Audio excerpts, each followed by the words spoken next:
L'enquête se poursuit pour tenter de découvrir les circonstances de la mort de Karine Esquivillon, dont la dépouille a été retrouvée, dans la nuit du jeudi 15 au vendredi 16 juin, dans un bois vendéen, à une dizaine de kilomètres de son domicile, grâce aux indications fournies par Michel Pial.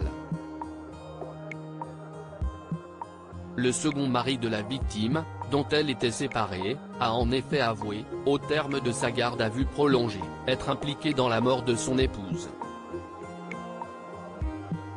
Il s'agit, selon ses dires, d'une mort accidentelle. Le coup serait parti par mégarde alors qu'il nettoyait son fusil en vue de sa mise à vente. Ce lundi 26 juin, les recherches des enquêteurs se concentraient justement sur ce fusil, une carabine 22 long rifle équipée d'un silencieux.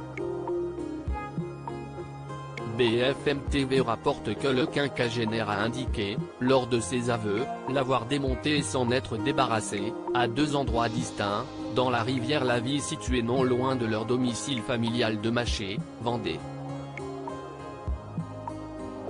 Si les gendarmes sont effectivement parvenus à retrouver deux chargeurs et un silencieux à l'un des endroits indiqués par Michel Pial, l'arme demeure en revanche introuvable. Quelle peine Michel Pial risque-t-il d'encourir?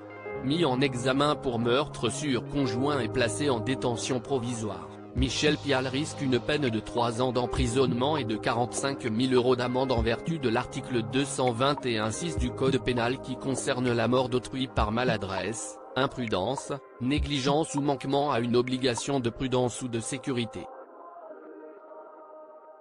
Il a indiqué qu'il n'avait pas vu que la carabine, qu'il prenait en photo en vue de sa mise en vente sur Internet, était chargée, a déclaré le parquet de La Roche-sur-Yon à la suite des aveux du père de famille.